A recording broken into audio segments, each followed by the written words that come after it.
നമസ്കാരം. ഇവർക്ക് daily news അനാലിസിസിലേക്ക് സ്വാഗതം. സുഖം ഹിന്ദു ന്യൂസ് പേപ്പറിലെ ആർട്ടിക്കിൾസാണ്. ഇന്നത്തെ ന്യൂസ് പേപ്പറിലെ ഫസ്റ്റ് ആർട്ടിക്കിളാണ് Jammu and Kashmir to have no local body members from tomorrow onwards എന്നുള്ളതാണ് ഫസ്റ്റ് ആർട്ടിക്കിളായിട്ട് നമ്മൾ എടുക്കാൻ പോകുന്നത്. അപ്പോൾ ഈ ഒരു ആർട്ടിക്കിളിന്റെ ബേസിക് ബാക്ക്ഗ്രൗണ്ട് എന്ന് പറഞ്ഞു കഴിഞ്ഞാൽ ഇപ്പം ജമ്മു ആൻഡ് കാശ്മീരിൽ നമ്മൾ റീസെന്റ് ഒരുപാട് വാർത്തകൾ കേൾക്കുന്നുണ്ട്.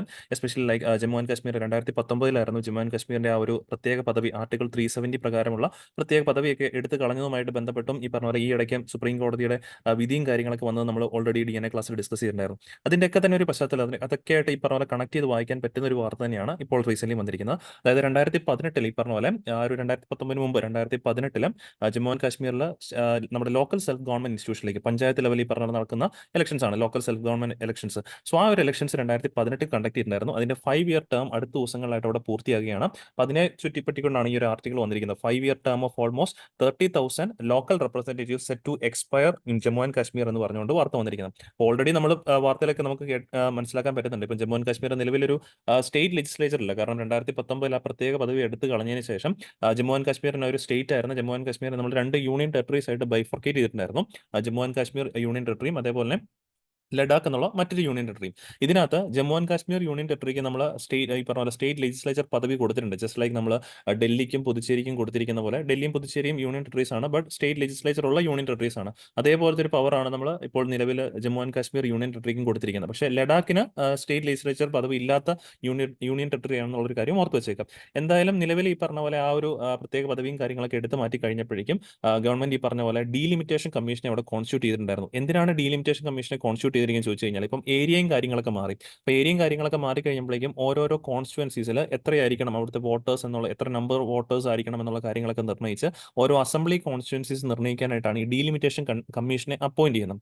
സോ വൺസ് ഈ ഡീലിമിറ്റേഷൻ കമ്മീഷനൊക്കെ തന്നെ അപ്പോയിന്റ് ചെയ്തെങ്കിൽ മാത്രമേ ഉള്ളൂ അവിടെ ഫർദർ ഇലക്ഷൻസും കാര്യങ്ങളും കണ്ടക്ട് ചെയ്യാനായിട്ടൊക്കെ തന്നെ സാധിക്കത്തുള്ളൂ. അപ്പോൾ ഈ ഡീലിമിറ്റേഷൻ കമ്മീഷനെ നമ്മൾ അപ്പോയിന്റ് ചെയ്തു. പക്ഷേ പിന്നെ എന്താണ് പ്രശ്നം ചോദിച്ചു കഴിഞ്ഞാൽ ഈ കോൺസ്റ്റിറ്റ്യുവൻസീസിനെ കൃത്യമായിട്ടും ഡിവൈഡ് ചെയ്യണമെങ്കിൽ അവിടുത്തെ ടോട്ടൽ പോപ്പുലേഷന്റെ കാര്യത്തിൽ വ്യക്തത ഉണ്ടായിരിക്കണം. ആ പോപ്പുലേഷന്റെ കാര്യത്തിൽ വ്യക്തത ഉണ്ടാകാനായിട്ട് നമുക്ക് സെൻസസ് എന്നുള്ള ഒരു എക്സസൈസ് ഇവിടെ കണ്ടക്ട് ചെയ്തെങ്കിൽ മാത്രമേ സാധിക്കുകയുള്ളൂ. അപ്പോൾ ശരിക്കും പറയുവാണെങ്കിൽ ഇന്ത്യയിലെ ലാസ്റ്റ് ഒരു പ്രോപ്പർ സെൻസസ് നടന്നത് 2011 പ്രോപ്പറായിട്ട് ഇന്ത്യയിൽ ഒരു സെൻസസ് നടന്നിട്ടുണ്ടായിരുന്നത്. സെൻസസ് നമ്മൾ പഠിച്ചിട്ടുള്ളതാണ്. ഒരു ഡെസിനിയൽ എക്സസൈസ് ആണ്. അതായത് ഓരോ 10 വർഷം കൂടുമ്പോഴും കണ്ടക്ട് ചെയ്യപ്പെടേണ്ടുന്ന ഒരു എക്സസൈസ് ആണ് സെൻസസ് എന്ന് പറയുകയാണെങ്കിൽ. സോ അതിൽ നോക്കുവാണെങ്കിൽ 2021 ബേസിക്കലി സെൻസസ് നടപ്പാക്കേണ്ടതായിരുന്നു. പക്ഷേ കോവിഡിന്റെ ആ ഒരു ആഫ്റ്റർ എഫക്ട് കാരണം 2021 നമുക്ക് നടപ്പാക്കാൻ പറ്റിയില്ല.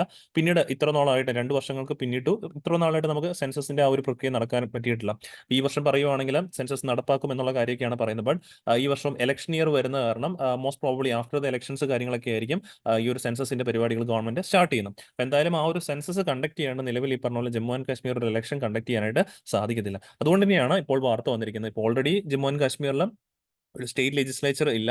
അതിനോടൊപ്പം ഈ പറഞ്ഞ പോലെ ഇത്ര നാൾ ഉണ്ടായിരുന്ന ഒരു റെപ്രസെന്റേഷൻ എന്ന് പറയാൻ പറ്റുന്ന ആകപ്പാടെ അവിടെ ഉണ്ടായിരുന്നത് അവിടുത്തെ ലോക്കൽ സെൽഫ് ഗവൺമെന്റ് റെപ്രസെന്റേറ്റീവ്സ് ആയിരുന്നു. അവരുടെ ടേമും കൂടി ഈ പറഞ്ഞ പോലെ ഓൾമോസ്റ്റ് 30,000 ലോക്കൽ റെപ്രസെന്റേറ്റീവ്സ് ഉണ്ടായിരുന്നു. അവരുടെ എല്ലാം ടേം അടുത്ത ദിവസങ്ങളായിട്ട് തീരുകയാണ് എന്നുള്ള രീതിയിലാണ് വാർത്തകൾ വന്നത്. പിന്നെ എന്നാണ് അടുത്ത ഇലക്ഷൻ നടക്കുന്നത് പോലും അറിയത്തില്ല. കാരണം എന്നാണ് ആ ഒരു ഡേറ്റ് പറയാൻ പറ്റാത്തതെന്ന് ചോദിച്ചു കഴിഞ്ഞാൽ വൺസ് ആ ഒരു സെൻസസ് നടക്കണം. സെൻസസ് നടന്നെങ്കിൽ മാത്രമേ ഉള്ളൂ ആ ഡീലിമിറ്റേഷൻ പൂർത്തിയാകത്തുള്ളൂ. ഡീലിമിറ്റേഷൻ പൂർത്തിയായെങ്കിൽ ശേഷമേ ഉള്ളൂ ജമ്മു ആൻഡ് കാശ്മീരിൽ ആ ഒരു ഇലക്ഷൻസും കാര്യങ്ങളുമായിട്ട് മുന്നോട്ട് പോകാൻ പറ്റത്തുള്ളൂ എന്നുള്ളൊരു കാര്യം ഓർത്ത് വെച്ചേക്കും. അപ്പോൾ ഇവിടെ നിന്നും എക്സാമിന്റെ പോയിന്റ് ഓഫ് വ്യൂ, അതായത് മെയിൻസിന്റെ പെർസ്പെക്റ്റീവിൽ നോക്കുവാണെങ്കിൽ ഇത് പൊളിറ്റിയുടെ ആസ്പെക്റ്റിൽ വരുന്ന ഒരു ടോപ്പിക്കാണ്. ജനറൽ സ്റ്റഡീസ് പേപ്പർ 2 പൊളിറ്റി വരുന്നത്. പ്രിലിംസിന്റെ പോയിന്റ് ഓഫ് വ്യൂ നോക്കുവാണെങ്കിൽ നമ്മുടെ GS പേപ്പർ 1 തന്നെ വരുന്ന ഒരു ടോപ്പിക്കുമാണ്. ഏറ്റവും കൂടുതൽ നമുക്കറിയാം പ്രിലിംസിനെ സംബന്ധിച്ച് ഒരു ഓൾമോസ്റ്റ് 15ഓളം ക്വസ്റ്റ്യൻസ് നമുക്ക് എല്ലാ വർഷവും പ്രിലിംസിന് ചോദ്യങ്ങളായിട്ട് വരാറുണ്ട്. സോ അതിന്റെ ഈ 2 രീതിയിലായിരിക്കും നമ്മൾ ഈ ഒരു ആർട്ടിക്കിൾ വ്യക്തമായിട്ട് മനസ്സിലാക്കി പോകുന്നത്. അപ്പോൾ ഈ ഒരു ബേസിക് ആയിട്ടുള്ള ബാക്ക്ഗ്രൗണ്ട് മനസ്സിലാക്കിയെങ്കിൽ മാത്രമേ ഉള്ളൂ നിങ്ങൾക്ക് ഒരു ആർട്ടിക്കിൾ ഫർദർ ഓൺ ക്ലിയർ ആയിട്ട് മനസ്സിലാക്കി മുന്നോട്ട് പോകാൻ സാധിക്കുള്ളൂ. അതുകൊണ്ടാണ് ഓരോ ആർട്ടിക്കിൾസിന്റെയും അതിന്റെ ബേസിക് ബാക്ക്ഗ്രൗണ്ട് പറഞ്ഞു തന്നെ നമ്മൾ ഫസ്റ്റ് ആർട്ടിക്കിൾ തുടങ്ങുന്നത്. ഓക്കെ, അപ്പോൾ എന്തായാലും ഇതിൽ നിന്ന് നമ്മൾ എക്സാമിന്റെ പോയിന്റ് ഓഫ് വ്യൂ പഠിക്കേണ്ട ആദ്യത്തെ കാര്യം എന്താണ് ഡീലിമിറ്റേഷൻ എന്നുള്ള കാര്യം ഓർത്ത് വെച്ചേക്കുക. Delimitation literally means the act or process of fixing limits or boundaries of territorial constituencies in a country to represent changes in population. നമ്മൾ തുടക്കത്തിൽ പറഞ്ഞിട്ടുണ്ടായിരുന്നു പോപ്പുലേഷൻ അടിസ്ഥാനമാക്കി ഈ പറഞ്ഞ പോലെ ഒരു സ്റ്റേറ്റിൽ ഈ പറഞ്ഞ പോലെ ഇത്ര നമ്പർ ഓഫ് ആൾക്കാർ അടങ്ങുന്ന ഒരു ഓൾമോസ്റ്റ് ഒരു സെയിം കാറ്റഗറി ഓഫ് ഈ പറഞ്ഞ പോലെ കോൺസ്റ്റിറ്റ്യുവൻസീസ് അല്ലെങ്കിൽ മണ്ഡലങ്ങൾ, നമ്മൾ അസംബ്ലി മണ്ഡലങ്ങൾ എന്ന് പറയാറുണ്ടല്ലോ. സോ അതിൽ ഫോം ഔട്ട് ചെയ്യാൻ വേണ്ടിയിട്ട് നടത്തുന്ന ഒരു എക്സസൈസ് ആണ് അല്ലെങ്കിൽ ഒരു പ്രോസസ്സാണ് ഡീലിമിറ്റേഷൻ എന്നുള്ളൊരു കാര്യം ഓർത്ത് വെച്ചേക്കാം. And this delimitation commission is to work without any executive influence. ആ പോയിന്റ് ഓർത്തിരിക്കാൻ നല്ലതായിരിക്കും. കാരണം ഈ ഡീലിമിറ്റേഷൻ കമ്മീഷനകത്ത് എക്സിക്യൂട്ടീവ് മീൻസ് മിനിസ്റ്റേഴ്സിന്റെ ഇടപെടലും കാര്യങ്ങളും അത്തരത്തിൽ കയറി വരുന്നത്. വിത്തൗട്ട് എനി എക്സിക്യൂട്ടീവ് ഇൻഫ്ലുവൻസ് ആണ് ഡീലിമിറ്റേഷൻ കമ്മീഷൻ വർക്ക് ചെയ്യുന്നുള്ളൊരു പോയിന്റ് ഓർത്ത് വെച്ചേക്കാം. ഇനി മറ്റൊരു പോയിന്റ് ആണ്, ഇപ്പം ഡീലിമിറ്റേഷനുമായിട്ട് ബന്ധപ്പെട്ട ഡീലിമിറ്റേഷൻ കമ്മീഷൻ ഒരു ഉത്തരവ് കൊണ്ടുവന്ന് വിചാരിക്കാം.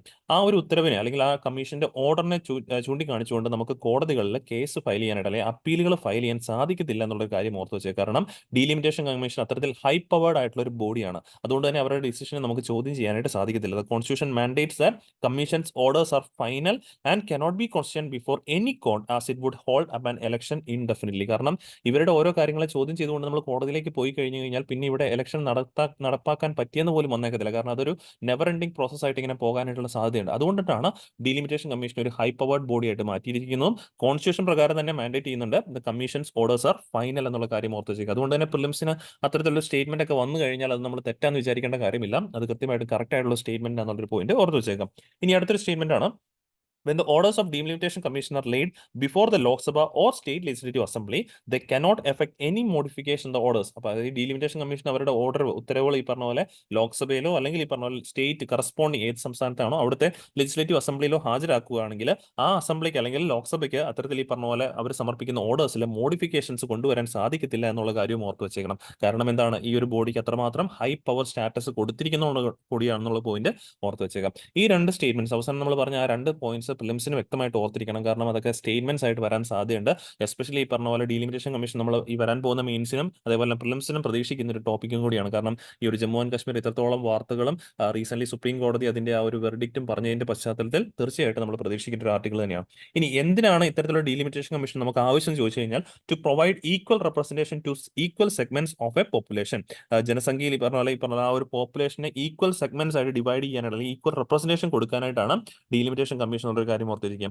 Then fair division of geographical areas so that one political party does not have an advantage over the others in an election. അതായത് ഈ പറഞ്ഞ പോലെ ഒരു പൊളിറ്റിക്കൽ പാർട്ടിക്ക് ചിലപ്പോൾ അവരുടെ വോട്ടേഴ്സ് കൂടുതലുള്ള പ്രദേശങ്ങളും കാര്യങ്ങളൊക്കെ ഉണ്ടാവും. അപ്പൊ അങ്ങനെ ഒരു പ്രത്യേകതകൾ വരാതിരിക്കാനായിട്ട്, അങ്ങനെ ഒരു സിറ്റുവേഷൻ വരാതിരിക്കാനും കൂടിയാണ് നമ്മൾ ഇങ്ങനെ ഡീലിമിറ്റേഷൻ ചെയ്യുന്ന എന്നുള്ള കാര്യം ഓർത്ത് വെച്ചേക്കാം.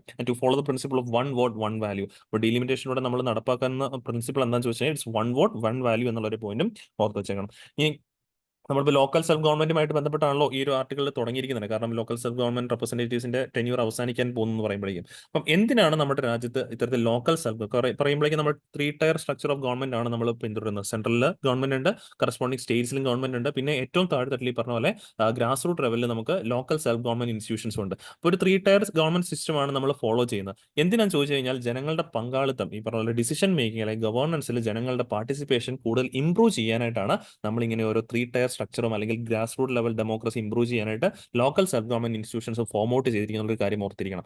ഇനി പരീക്ഷയ്ക്കൊക്കെ ചോദിക്കാറുണ്ട് ഇത്തരത്തിലുള്ള ലോക്കൽ സെൽഫ് ഗവൺമെന്റ് ഇൻസ്റ്റിറ്റ്യൂഷനെ കുറിച്ചിട്ട് ഒറിജിനലി നമ്മുടെ കോൺസ്റ്റിറ്റ്യൂഷനകത്ത് പരാമർശിക്കാറുണ്ടായിരുന്നോ, മെൻഷൻ ചെയ്യാറുണ്ടായിരുന്നോ എന്നുള്ള കാര്യം ചോദിക്കാറുണ്ട്.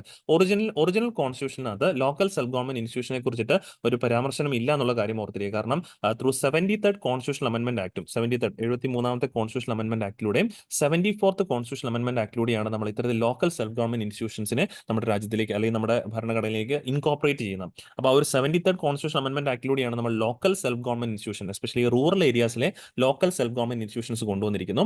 74th കോൺസ്റ്റിറ്റ്യൂഷൻ അമെന്റ്മെന്റ് ആക്ട് ആണ് നമ്മുടെ അർബൻ ലോക്കൽ ബോഡീസ് അതായത് മുനിസിപ്പാലിറ്റീസ് പോലുള്ള അർബൻ ലോക്കൽ സെൽഫ് ഗവൺമെന്റ് ബോഡീസിനെയും കോൺസ്റ്റിറ്റ്യൂഷനകത്ത് കൊണ്ടുവന്നിരിക്കുന്ന കാര്യം ഓർത്ത് വെച്ചേക്കുക. അപ്പോൾ ഈ രണ്ട് പ്രൊവിഷൻസ് നമുക്ക് ഒറിജിനൽ കോൺസ്റ്റിറ്റ്യൂഷനകത്ത് ഉണ്ടായിരുന്നില്ല.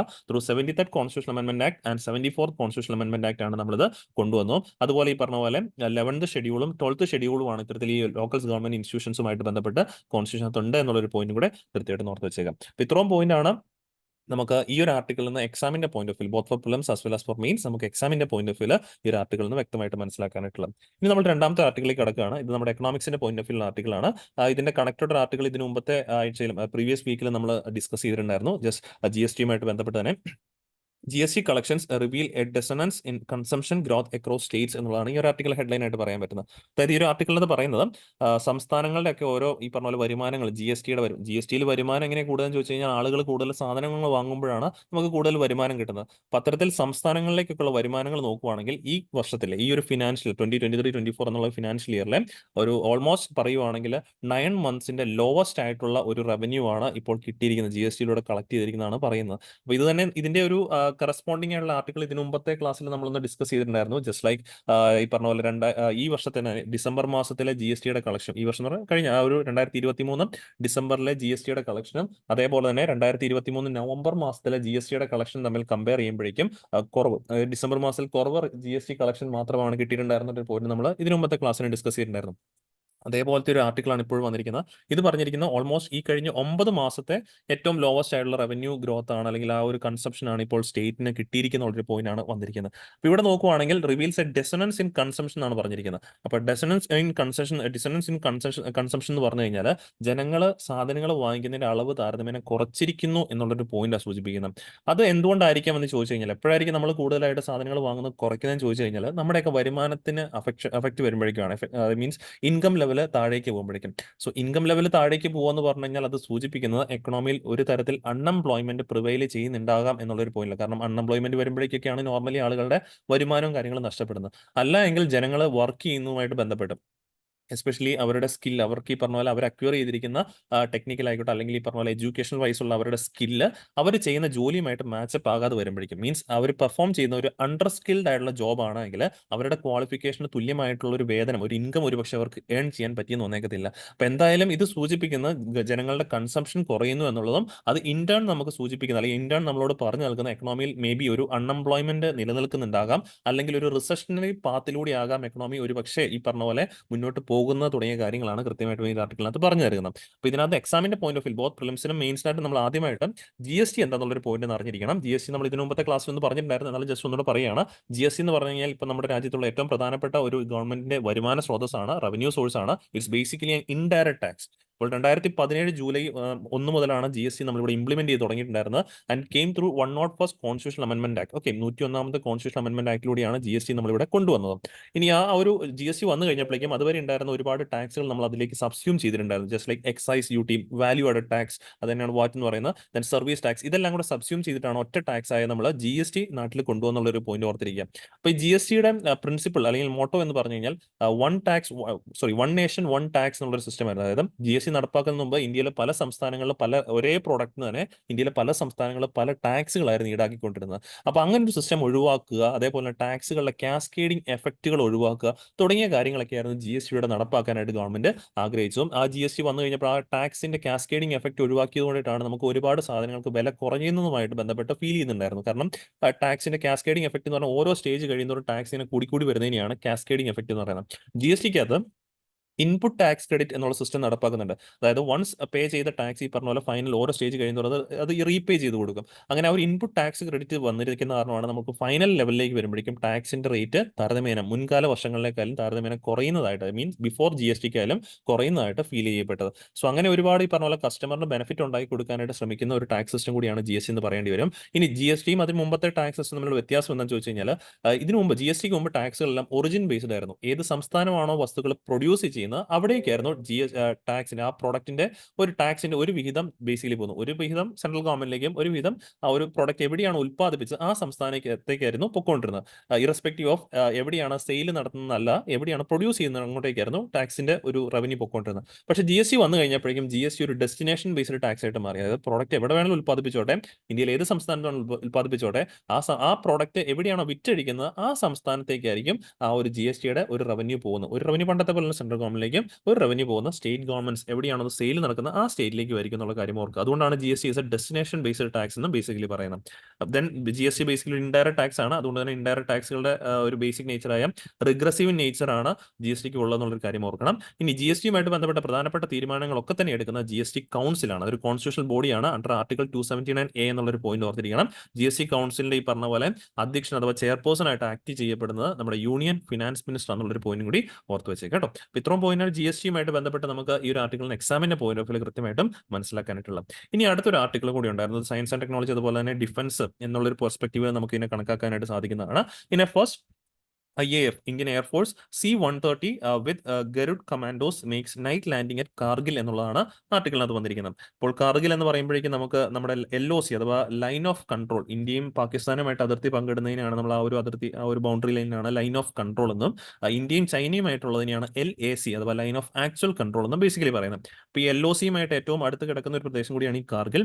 അവിടെ ഈ പറഞ്ഞ പോലെ first of a kind Indian എയർഫോഴ്സിന്റെ ഒരു ട്രാൻസ്പോർട്ട് കാരിയറായ ഈ പറഞ്ഞ പോലെ നമ്മുടെ ആർമി ഉദ്യോഗസ്ഥരെയും അല്ലെങ്കിൽ ഈ പറഞ്ഞ അവർക്ക് വേണ്ടുന്ന എക്യുപ്മെന്റ്സ് അങ്ങനെയുള്ളതൊക്കെ ഈ പറഞ്ഞ പോലെ ട്രാൻസ്പോർട്ട് ചെയ്യാൻ പറ്റുന്ന ട്രാൻസ്പോർട്ട് എയർക്രാഫ്റ്റ് കാരിയറാണ് IAF C-180 എന്ന് ബേസിക്കലി 130 എന്ന് പറയുന്നത്. അപ്പോൾ ഇത് ആദ്യമായിട്ട് ഈ പറഞ്ഞ പോലെ നൈറ്റ് ലാൻഡിങ് കാർഗിലിൽ അവിടെ അഡ്വാൻസ്ഡ് എയർപോർട്ട് ലാൻഡിംഗ് സിസ്റ്റത്തിൽ എയർപോർട്ട് ഗ്രൗണ്ടിൽ ഈ പറഞ്ഞ പോലെ ലാൻഡ് ചെയ്തിരിക്കുന്നതാണ് വാർത്ത വന്നിരിക്കുന്നത്. അപ്പോൾ ഇങ്ങനെ ഒരു വാർത്തയിൽ നമ്മൾ എക്സാമിന്റെ പോയിന്റ് ഓഫ് വ്യൂ പഠിക്കാനായിട്ടുള്ളത് ഈ ഒരു എയർക്രാഫ്റ്റ് കാരിയറിനെ കുറിച്ച് കൃത്യമായിട്ട് ഓർത്തിരിക്കുന്ന നല്ലതായിരിക്കും. കാരണം മേ ബി എക്സാംസിനൊക്കെ ചോദിക്കാം. Recent seen news C-130 is related with എന്നു ചോദിച്ചുകൊണ്ട് ഒരു ഓപ്ഷൻസ് ഒക്കെ തന്നിട്ട് നമ്മളോട് ക്വസ്റ്റ്യൻസ് ചോദിക്കാൻ സാധിക്കും. അപ്പോൾ അത്തരത്തിൽ ഓർത്തിരിക്കാൻ നല്ലതായിരിക്കും. C-130J എന്നുള്ളതാണ് ഇതിന്റെ ഫുൾ ആയിട്ട് പറയാൻ പറ്റുന്നത്. C-130J സൂപ്പർ ഹെർക്കുലീസ് എന്നുള്ളതാണ് ഈ എയർക്രാഫ്റ്റ് കാരിയറിന്റെ പ്രധാനപ്പെട്ട പേരായിട്ട് പറയുന്നത്. It's A 4-engine turbo Propel military transport aircraft and latest production version of C-130 Hercules എന്നുള്ള കാര്യം ഓർത്തിരിക്കണം. ഇത് ഇന്ത്യൻ ഈ പറഞ്ഞ പോലെ നമ്മുടെ ഇൻഡിജിനസ് സാധനമല്ല. ഇത് ബേസിക്കലി US എയർഫോഴ്സിന്റെ അല്ലെങ്കിൽ US എന്നാണ് ഈ പറഞ്ഞ പോലെ US ബേസ്ഡ് ആയിട്ടുള്ള ലോക്ഹീഡ് മാർട്ടിനാണ് ഈ ഒരു വിമാനങ്ങൾ, ഈ ഒരു aircraft carrier basically transport aircraft carrier basically നിർമ്മിക്കുന്നതും നമ്മളിത് ബൈ ചെയ്തതാണെന്നുള്ള കാര്യം ഓർത്തിരിക്കണം. എന്നാലും ഈ മേഖലയിലെ ഏറ്റവും അഡ്വാൻസ്ഡ് ആയിട്ടുള്ള ഒരു മിലിറ്ററി ട്രാൻസ്പോർട്ട് എയർക്രാഫ്റ്റ് ആണ് C-130 എന്നുള്ള കാര്യം ഓർക്കണം. അതിന്റെ അഡ്വാൻസ്ഡ് വേർഷൻ ആണ് C-130J super Hercules. And basically ഈ പറഞ്ഞ പോലെ റഫായിട്ടും ഡേർട്ട് സ്ട്രിപ്സിലും അതേപോലെ ഒക്കെ തന്നെ ഷോർട്ട് ഈ പറഞ്ഞ പോലെ താരതമ്യേന ഈ പറഞ്ഞ പോലെ ലാൻഡ് ചെയ്യാനായിട്ട് സാധിക്കുന്ന ഒരു എയർക്രാഫ്റ്റ് കാരിയറിയാണിത്. മെയിൻ ആയിട്ട് US എയർഫോഴ്സ് ആണ് ബേസിക്കലി ഈ ഒരു കാര്യം. അത് യുഎസിനെ അല്ലാണ്ട് ഈ പറഞ്ഞ പോലെ Australia, Canada, India, Italy and UK ഒക്കെയാണ് ഈ ട്രാൻസ്പോർട്ട് മിലിറ്ററി എയർക്രാഫ്റ്റ് കാരിയർ ഉപയോഗിക്കുന്ന ഒരു പോയിന്റ് ഓർത്ത് വെച്ചേക്കാം. ഇനി ഇതിനകത്ത് അഡ്വാൻസ് 1-2 ഫീച്ചേഴ്സും കൂടെ അറിഞ്ഞിരിക്കുന്നത് നല്ലതായിരിക്കും. നോർമലി ഉള്ള എയർക്രാഫ്റ്റ് പോലെയല്ല, അതിനേക്കാളും ഒരുപാട് വലിപ്പമുള്ള എയർക്രാഫ്റ്റ് ആണ്. എന്നാൽ പോലും റെഡ്യൂസ്ഡ് ക്രൂ റിക്വയർമെന്റ്സ് മാത്രം മതി. അതായത് പറത്തിക്കൊണ്ട് പോകാനായിട്ട് ജസ്റ്റ് ഈ പറഞ്ഞ minimum crew of 3 men is required to operate this aircraft, including 2 pilots and 1 load master. And there's a payload capacity of 19 ton വരെ ഭാരം വഹിക്കാനുള്ള പേലോഡ് കപ്പാസിറ്റി ഈ എയർക്രാഫ്റ്റ് ഉണ്ട്. അതേപോലെ റേഞ്ച് എന്ന് പറഞ്ഞാൽ 6,852 കിലോമീറ്റേഴ്സ് ആണ്. And with maximum speed of 644 km/h എന്നുള്ളൊരു point കൂടെ കൃത്യമായിട്ടും എക്സാമിന്റെ പോയിന്റ് ഓഫ് വ്യൂ മനസ്സിലാക്കി വെച്ചേക്കാം. ഓക്കെ, ഇനി നമ്മൾ അടുത്ത് നോക്കാൻ പോകുന്ന എഡിറ്റോറിയൽ പേജിലെ ആർട്ടിക്കിളാണ്. മെയിൻ എഡിറ്റോറിയലാണ് നോക്കാൻ പോകുന്നത്. Structured negotiation as a boost for disability rights എന്നുള്ളതാണ് ഈ ഒരു ആർട്ടിക്കിളിന്റെ ഹെഡ്ലൈൻ ആയിട്ട് വായിക്കേണ്ടത്. അപ്പോൾ ഈ ഒരു ആർട്ടിക്കിൾ നമ്മൾ സോഷ്യൽ ജസ്റ്റിസിന്റെ പോയിന്റ് ഓഫ് വ്യൂലാണ് മെയിൻസിന്റെ പെർസ്പെക്റ്റീവിൽ ഈ ഒരു ആർട്ടിക്കിളിനെ മനസ്സിലാക്കാനായിട്ട് പോകുന്നത്. അപ്പോൾ ഇതിനകത്ത് എൻ്റയർലി ഡീൽ ചെയ്യുന്നത് നമ്മൾ ഡിസേബിൾഡ് ആയിട്ടുള്ള വ്യക്തികൾ ഈ പറഞ്ഞ പോലെ ഉന്നമനത്തിനായിട്ട് അല്ലെങ്കിൽ അവരുടെ ഈ പറഞ്ഞ അപ്ലിഫ്റ്റ്മെന്റിന് വേണ്ടിയിട്ട് ഗവൺമെന്റ് നടപ്പാക്കിയിട്ടുള്ള ആക്ട് ആണ് rights of persons with disabilities act 2016 എന്ന് പറയുകയാണെങ്കിൽ ആ ഒരു ആക്ടുമായിട്ട് ബന്ധപ്പെട്ടാണ് ഈ ഒരു ആർട്ടിക്കിളിനെ ഡിസ്കസ് ചെയ്യുന്നത്. കാരണം നമ്മൾ ഈ ഒരു rights of persons with disabilities act ഇന്ത്യയിൽ കൊണ്ടുവരാനായിട്ടുള്ള അല്ലെങ്കിൽ പാർലമെന്റ് അങ്ങനെ ഒരു ആക്ട് പാസ്സാക്കാനുള്ള കാരണം എന്താണെന്ന് ചോദിച്ചു കഴിഞ്ഞാൽ 2007 നമ്മൾ യുണൈറ്റഡ് നേഷൻസിന്റെ convention on right of persons with disabilities നമ്മൾ പാസ്സാക്കിയിട്ടുണ്ടായിരുന്നു. സോ അതിന്റെ പശ്ചാത്തലത്തിലാണ് 2016 ഇങ്ങനെ ഒരു act rights of person with disability act 2016 നമ്മൾ ഇന്ത്യയിൽ നടപ്പാക്കിയത്. എന്നാൽ അതിനു മുമ്പ് ഇത്തരത്തിൽ ഈ പറഞ്ഞ പോലെ ഡിസേബിൾഡ് ആയിട്ടുള്ള വ്യക്തികളുടെ അപ്ലിഫ്റ്റ്മെന്റിന് വേണ്ടിയിട്ട് അവർക്ക് ഈ പറഞ്ഞ പോലെ പ്രോപ്പർ ആയിട്ടുള്ള ലൈഫ് ലീഡ് ചെയ്യാനായിട്ട് വേണ്ടി അവരെ സഹായിക്കുന്ന തരത്തിലൊരു ആക്ട് ഇന്ത്യയിൽ ഉണ്ടായിരുന്നു എന്ന് ചോദിച്ചു കഴിഞ്ഞാൽ ഉണ്ടായിരുന്നു, തീർച്ചയായിട്ടും ഉണ്ടായിരുന്നു. ആ ആക്ടിന്റെ പേരായിരുന്നു ഡിസേബിലിറ്റീസ്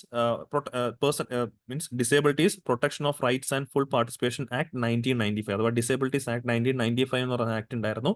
അതിനെയാണ് നമ്മൾ ഈ പറഞ്ഞ പോലെ മാറ്റം വരുത്തി ഈ ഒരു rights of disabled persons act 2016 എന്നുള്ള രൂപത്തിലേക്ക് ആക്കി എന്നുള്ളൊരു പോയിന്റ് ഓർത്ത് വെച്ചേക്കാം. ഇനി പ്രധാനമായിട്ടും ഈ പുതിയ നമ്മുടെ rights of person with disability act 2016 പ്രധാനപ്പെട്ട പ്രൊവിഷൻസ് ആണ് നമുക്ക് പഠിക്കാനായിട്ടുള്ളത്. എങ്ങനെയാണ് ഈ പറഞ്ഞ പോലെ അത് ഡിസേബിൾഡ് ആയിട്ടുള്ള വ്യക്തികൾക്ക് നോർമൽ ലൈഫ് ലീഡ് ചെയ്യാൻ സഹായിക്കുന്ന ഒരു പോയിന്റ് ആണ് പഠിക്കുന്നത്. ഫസ്റ്റ് ഓഫ് ഓൾ ഇതിനകത്ത് മേജർ ഫീച്ചർ ആണ് കമ്മ്യൂണിറ്റി ലൈഫുമായിട്ട് ബന്ധപ്പെട്ട് ഈ ഒരു ആക്ടിനകത്ത് it provides for establishment of community based rehabilitation programs and services especially for which helps rights of persons with disabilities to live independently and be included in the community. അവരെ ഈ പറഞ്ഞ പോലെ നോർമൽ വ്യക്തികളായിട്ട് തന്നെ കണക്കാക്കിയ ഒരു നോർമൽ ഒരു life lead ചെയ്യാനായിട്ട് അത്തരത്തിലുള്ള റീഹാബിലിറ്റേഷൻ പ്രോഗ്രാംസ് ഒക്കെ തന്നെ നടപ്പാക്കുക എന്നുള്ളതും ഇതിനകത്തൊരു പ്രൊവിഷനാണ്. ഇനി രണ്ടാമത്തെ ആ ഒരു ആക്ടിനകത്ത് പ്രൊവിഷനാണ് protection from abuse, violence and exploitation. Especially ഈ പറഞ്ഞ പോലെ സ്ത്രീകൾക്കും കുട്ടികൾക്കും എതിരായിട്ടുള്ള അതിക്രമങ്ങൾ, ഡിസേബിൾഡ് ആയിട്ടുള്ള സ്ത്രീകൾക്കും കുട്ടികൾക്കും എതിരായിട്ടുള്ള അതിക്രമങ്ങൾ ഈ പറഞ്ഞ പോലെ അബ്യൂസും വയലൻസും എക്സ്പ്ലോയിറ്റേഷൻ ഒക്കെ തടയാനായിട്ടും ഈ ഒരു ആക്ടിനകത്ത് പ്രൊവിഷൻസ് കൊടുത്തിട്ടുണ്ട്. ഇനി അതേപോലെ തന്നെയാണ് അക്സസിബിലിറ്റിയുടെ കാര്യം. The act mandates accessibility of physical environment, transportation, information and communication technology, consumer goods and services for persons with disabilities. കാരണം ഈ ഒരു accessibility-യുടെ ഒരു പോയിന്റ് വെച്ചിട്ടാണ് നിലവിൽ ഈ പറഞ്ഞ പോലെ നമ്മൾ എന്താ പറയുക, പൊതു ബിൽഡിങ്ങിൽ പബ്ലിക് ബിൽഡിങ്സ് ഒക്കെ തന്നെ കൺസ്ട്രക്ട് ചെയ്യുമ്പോഴേക്കും അവിടെ റാമ്പുകളൊക്കെ വേണം എന്ന് പറയുന്നുണ്ട്. Apart from steps there should be rams എന്ന് പറയുന്നുണ്ട്. കാരണം ഡിസേബിൾഡ് ആയിട്ടുള്ള വ്യക്തികൾക്ക് ഈ പറഞ്ഞ പോലെ അവർക്ക് വീൽ ചെയറുകളിൽ ആക്സസ് ചെയ്യാൻ സാധിക്കുന്ന വിധത്തിൽ റാമ്പുകൾ കൃത്യമായിട്ട് പബ്ലിക് ബിൽഡിങ്സ് ഉണ്ടായിരിക്കണം എന്നുള്ളത് പുതിയ ബിൽഡിംഗ് കോഡ്സിനകത്ത് പരാമർശിക്കുന്നുണ്ട്. അതിന്റെ കാരണം ഈ accessibility-യുടെ പോയിന്റ് വെച്ചിട്ട് ഈ ഒരു ആക്ടിനകത്ത് പരാമർശിക്കുന്ന പോയിന്റ് ഓർത്ത് വെച്ചേക്കാം. ഇനി അതേപോലെ തന്നെ നമ്മൾ പബ്ലിക് ട്രാൻസ്പോർട്ടിലൊക്കെ യൂസ് ചെയ്യുമ്പോഴേക്കും ഇപ്പോൾ നിലവിൽ പറയുവാണെങ്കിൽ ഡിസേബിൾഡ് ആയിട്ടുള്ള വ്യക്തികൾക്ക് റിസർവ് ചെയ്തിരിക്കുന്ന സീറ്റുകളുണ്ട്. അതേപോലെ പബ്ലിക് ട്രാൻസ്പോർട്ടിൽ ഈ പറഞ്ഞ പോലെ അവർക്ക് എസ്പെഷ്യലി നിങ്ങൾ ട്രെയിനിലൊക്കെ ഒരുപക്ഷെ കണ്ടിട്ടുണ്ടാവും.